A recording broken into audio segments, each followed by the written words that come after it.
Halo teman-teman sekalian, kembali lagi bersama kita di Suara Adpom Vol 3. Oke, kali ini kita akan membahas hal yang tidak jauh dari pembahasan di Vol 2 dan Vol 1 itu. Jadi kita bersama dengan narasumber yang sangat kece dan sangat sepuh ya di FISIP, bahkan di Adpom sendiri.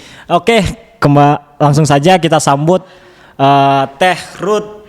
Oke, hai Teru. Nggak sepuh juga dong. Sepuh. Oke, boleh Teh Ruth kenalan dulu. Ini kenalannya apa nih? Oke, halo semuanya. Perkenalkan, nama aku Ruth Eka Nabela Syanipar. Aku biasa dipanggil Ruth. Mahasiswa Administrasi Pemerintahan angkatan 2021.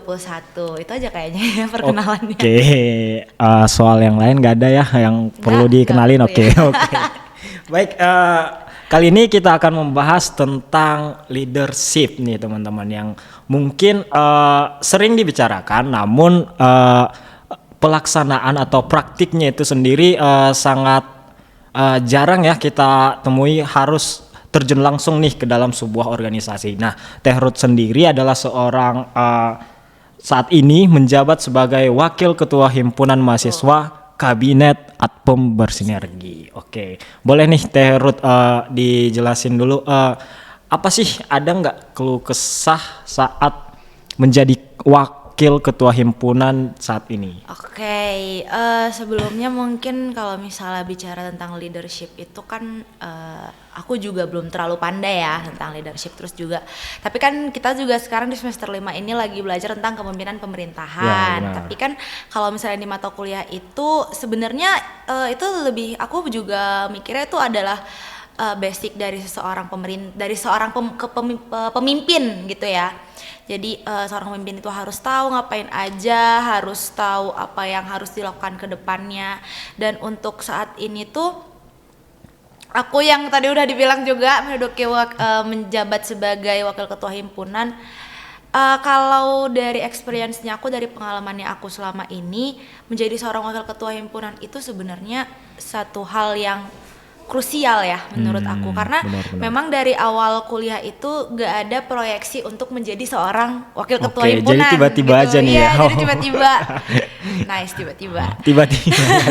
Terus kalau aku sih bukan mikir ya, pengalamannya itu dalam setahun kurang lebih setahun pengurusan itu, menjadi seorang wakil itu menurut aku lebih banyak bekerja sebagai seorang yang mungkin kita tahu bekerja di balik layar. Ya. Karena kan kita punya namanya ketua himpunan, yang dimana menjadi seorang ketua himpunan itu pun kalau misalnya aku sih bilangnya levelnya juga udah harder ya. Ya, benar. Dia harus mengurusi internal, seorang ketua pemimpin itu juga harus mengurusi eksternal.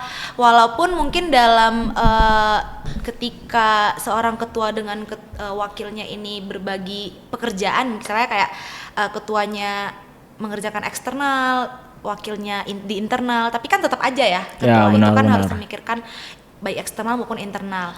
Tapi kalau misalnya untuk aku sendiri, wakil ketua himpunan itu sebenarnya juga susah. Ya. Bukan sebenarnya nggak gimana ya. Tapi ini jangan takut ya, jangan jadi takut jadi wakil ketua himpunan gitu.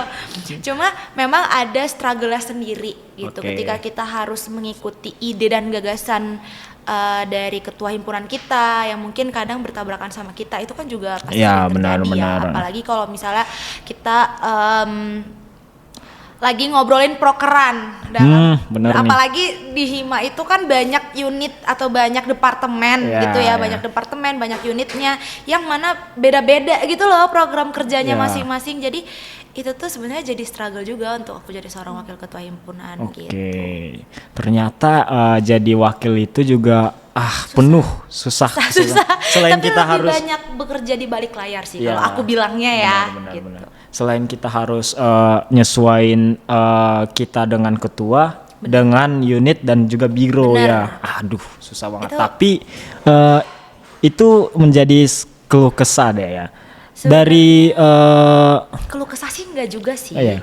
Tapi iyalah keluh kesah. Keluh kesah. Boleh deh. Boleh. Oke, itu tadi sepintas keluh kesah nih ya. Kalau mengenai enaknya nih jadi wakil ketua himpunan apa nih Teh Ruth? Enaknya apa ya? Oke, enaknya itu sebenarnya kurang lebih aku juga dapat relasi. Apalagi kalau misalnya kita yang namanya studi banding, studi benar tuh. Internal kan misalnya kita di dalam Unpad, kita kan nggak semua ya kenal sama fakultas atau hima-hima di Unpad. Benar. Jadi kan mungkin kenal beberapa, tapi kan dengan adanya studi banding, jadi kita kenal gitu loh. Apalagi kalau misalnya maparin ke depan itu kan biasanya ketua sama wakil. Nah biasanya itu kita pasti kan dikenal ya sama staff-staff yang lain. Cuma kan kita hanya kenal mungkin ketua sama wakil dari hima lainnya gitu. Benar. Atau bahkan dari universitas lain. Nah itu juga itu aku bilangnya sih benefitnya ya, benefit dan enaknya jadi wakil ketua. Terus yang kedua itu menjadi wakil ketua himpunan itu sebenarnya kalau aku sih ini lebih ke dari diri aku ya. Dari diri aku kayak gak harus mengikuti acara gitu, berarti kan bukan gak harus mengikuti acara jangan. Tapi gini loh, misalnya ada acara-acara di Unpad yang mungkin dari BEM Kema atau misalnya BEM Fakultas, biasanya kan undangannya itu adalah ke ketua gitu. Biasanya undangan itu untuk 1 orang atau mungkin untuk 2 orang. Tapi biasanya untuk 1 orang itu kan otomatis apakah wakilnya harus ikut atau tidak itu kan kadang diserahkan kembali kepada ketuanya. Tapi kan menjadi seorang ketua kan harus wajib nih datang, kecuali ketuanya itu nggak bisa datang dan digantikan oleh wakil gitu. Jadi tapi kalau misalnya benefitnya terus apa ya, deket sama Kaprodi juga sih. Ini salah satu benefit yang paling kenal sama Kaprodi, kenal sama dosen-dosen dan banyak ngobrol, banyak bertukar pikiran juga dengan dosen-dosen. Misalnya mungkin dari Kaprodi itu ingin ada seperti apa dan disampaikan kepada kita, dan dari kita disampaikan kepada teman-teman hima lainnya gitu. Jadi biasanya kita dapat informasi duluan gitu. Informasi duluan nih ya. Jadi pejabat enaknya itu ya. Apalagi pekap ya. Baik. Selanjutnya nih Ruth. Skill, terkait dengan skill dalam hal memimpin kan kita perlu yang dinamakan skill ya. Nah, salah satunya mungkin itu salah satunya kesabaran ya dalam memimpin semua. Kan ini banyak kepala nih, banyak unit, bahkan ketua juga mungkin berbeda pendapat dengan Teh Ruth. Nah, Teh Ruth sendiri, hal apa yang perlu dimiliki oleh seorang wakil ketua, terutama juga sebagai pemimpin, dalam hal untuk menyatukan suatu pendapat itu supaya ntar baik itu proker ataupun kegiatan hima lainnya itu dapat terlaksana nih Teh Ruth. Hal apa yang harus dimiliki menjadi seorang wakil itu kalau menurut aku tegas ya. Tegas juga harus dimiliki oleh seorang wakil ketua himpunan. Sebenarnya bukan hanya wakil sih, tapi seorang pemimpin juga. Karena kita kan harus membedakan di mana kadang kita lagi di sosialisasi yang mungkin itu lebih ke pertemanan dengan adik tingkat atau dengan setingkat atau dengan kakak tingkat kita. Dan saat kita bekerja di hima itu harus dibedain gitu loh. Jadi kita harus punya sisi tegas dan sifat tegas itu tuh harus kelihatan saat bekerja gitu. Jadi ketika dia salah, mau dia teman kita atau dia adik tingkat kita atau dia kakak kita, ya why not untuk kita menyampaikan hal tersebut gitu. Tapi bukan berarti kita dar-der-dor ya marahnya, enggak. Tapi ya penyampaiannya dengan baik juga gitu. Terus kalau yang kedua, tadi sebenarnya udah ada kata kuncinya ya, sabar. Langsung dibuka oleh tadi udah ada disebutkan sama Dinan ya, sabar. Jadi seorang wakil ketua itu juga harus sabar sebenarnya, karena ketua kita kan banyak ininya ya. Banyak maunya? Bukan. Gimana nih? Jangan didengar. Ntar didengar ya. Jadi ketua himpunan itu atau seorang pemimpin itu kan pasti banyak schedule-nya kalau misalnya kita bilang.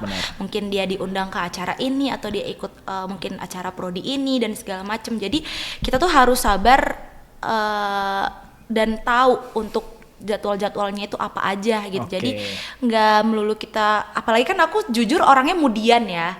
Aku orangnya mudian. Jadi ada yang salah sedikit aja tuh kadang sebenarnya aku udah bete dan kelihatan, tapi itu harus bisa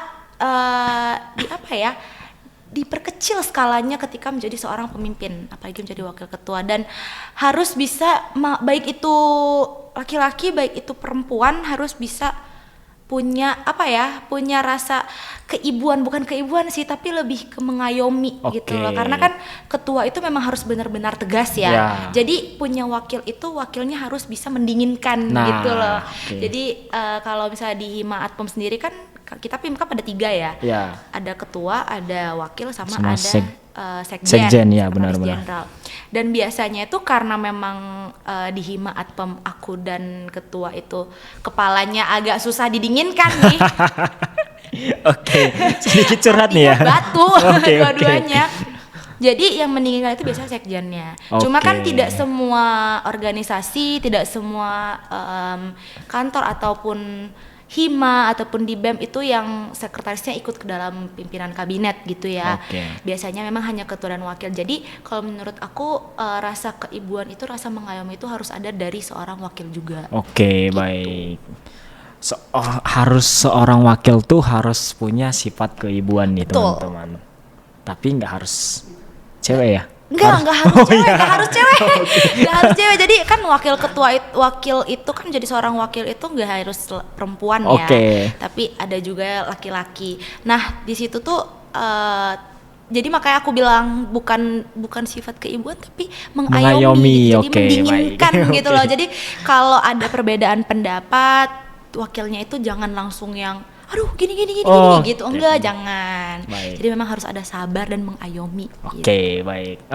Teh Ruth sendiri nih sebelum menjadi wakil ketua himpunan saat ini, apakah pada waktu di organisasi lain atau bahkan saat SMA ataupun waktu kegiatan ekstrakurikuler tersebut, apakah sudah pernah menjadi pemimpin nih atau baru ini? Sejujurnya belum ya, karena kalau misalnya dibilang pengalaman organisasi kepanitiaan itu sebenarnya udah dari SMP. Aku juga suka ikut-ikut event gitu ya, ikut-ikut panitia, ikut OSIS. Terus sebelumnya juga aku kan tahun lalu sebagai staf Departemen Seni Budaya di BEM, BEM Visip.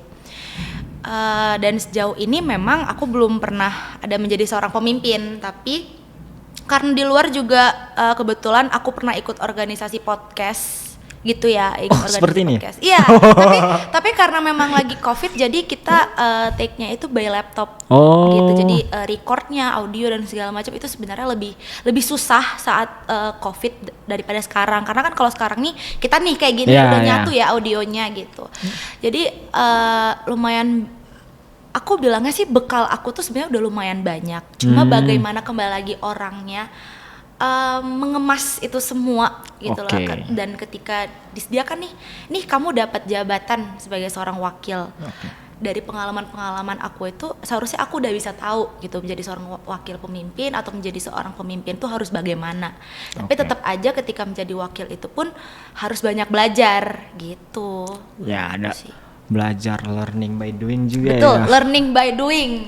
Keren banget itu pengalaman yang bagus banget sih. Tapi kalau learning by doing, jadi ketika aku salah, aku tuh selalu bilang ke yang lain, kalau aku punya salah langsung ngomong, karena itu tuh adalah kalau aku tuh lebih suka langsung dibilang ke aku ketika ada memang yang mungkin kurang disukai atau ada hal yang mungkin kayak ini nggak cocok deh gitu. Itu mending langsung ngomong gitu. Jadi aku selalu suka ngomong ke orang lain atau ke teman-teman rekan kerja kayak gitu.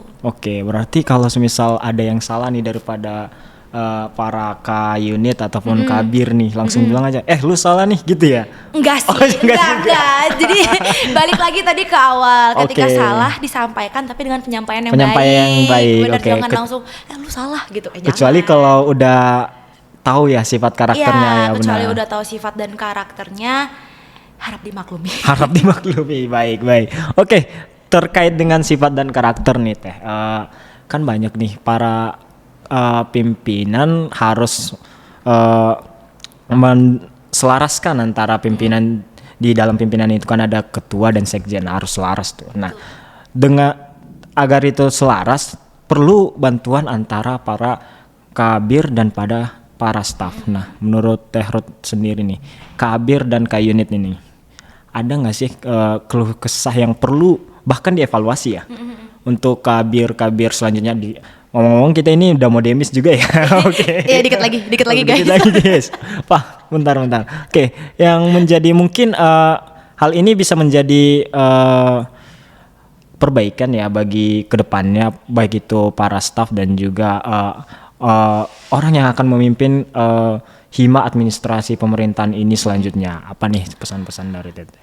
Mungkin kalau pesan karena mungkin aku cerita sedikit ya. Oke. Sambil aku menjabat ini sebenarnya aku ambil pekerjaan di luar juga, di luar Unpad yang mana pekerjaan aku ini tuh menghadapi anak-anak SMA gitu. Jadi lebih ke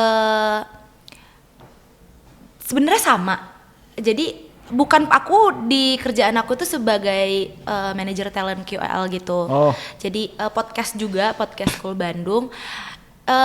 Dan itu tuh aku banyak belajar membaca sifat, bukan membaca sifat ya, tapi lebih ke kayaknya yang ini tuh treatmentnya harus beda dengan yang ini. Dan itu juga yang memang terjadi ketika ada di hima. Apalagi kan kalau misalnya di hima kan Kabir Kanit kita itu kan teman seangkatan ya. Kalau di luar itu kan aku lebih ke anak-anak SMA yang mana menurut aku sebenarnya anak SMA dengan anak mahasiswa itu sifatnya berbeda. Jauh berbeda menurut aku. Karena anak SMA itu mungkin karena apa ya, perbandingan ketika kita di kuliah itu menurut aku jauh lebih luas gitu loh. Ketika kita nggak tahu A di SMA, kita tahu A itu di kuliah gitu. Iya, Jadi benar. Seharusnya yang aku tangkap dari situ adalah Kak-Unit dan Kabir kita yang sudah kuliah, yang seangkatan sama kita itu seharusnya udah mengerti sifatnya masing-masing. Benar. Tapi balik lagi untuk pesan teman-teman nih ya, teman-teman yang akan ngelanjutin di himpunan administrasi pemerintahan, kalau menurut aku perbanyak komunikasi. Dan pendekatan itu bukan hanya dengan satu orang. Mungkin ketika teman-teman punya teman sendiri ya, maksudnya yang teman dekat, ketika ada menjadi dan kalian mengangkat mereka menjadi rekan kerja mereka di hima administrasi pemerintahan, jangan hanya monoton gitu, jangan hanya monoton ke dia mulu. Tapi teman-teman coba ketika nanti udah menjadi ketua, wakil dan sekretaris jenderal untuk mendekati yang lain. Karena kalau misalnya di kabinet aku sendiri itu ada pembagian, ketua megang bidang ini, wakil memegang bidang ini, sekjen memegang bidang ini gitu kan, ada 3 bidang ya. Iya. Tapi bukan hanya berarti kita monoton di bidang itu aja. Karena yang namanya kita organisasi kan kita satu ya, harusnya menjadi satu kepala dan satu ide, satu gagasan.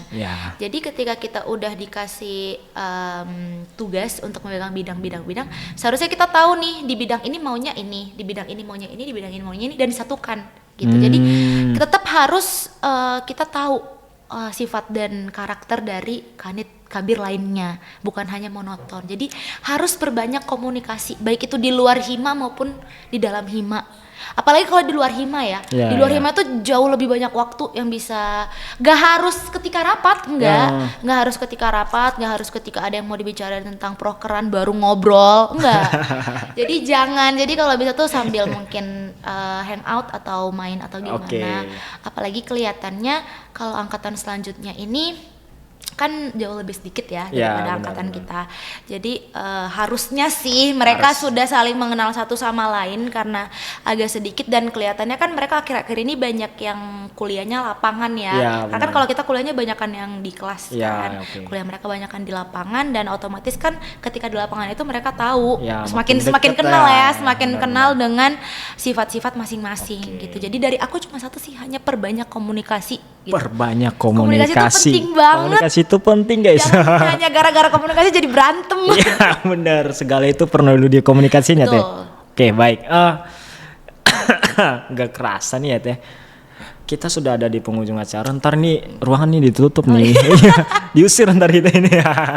Oke, mungkin boleh ke closing statement dari Teh Ruth untuk podcast kita saat ini, dan juga untuk teman-teman yang akan melanjutkan kepengurusan kita. Closing statementnya gimana? Mungkin closing statementnya lebih ke jangan takut sih menjadi seorang pemimpin ya. Seorang pemimpin itu bukan diwajibkan, bukan diharuskan, Tetapi ketika kalian mendapat kesempatan itu, ya why not gitu sebenarnya. Kenapa nggak dicoba?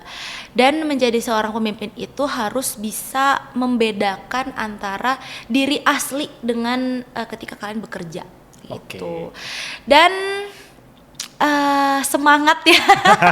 Aku juga mau ngucapin semangat untuk teman-teman yang nanti akan melanjutkan kepemimpinan selanjutnya di administrasi pemerintahan. Jangan takut untuk mencoba, jangan takut untuk melakukan hal baru.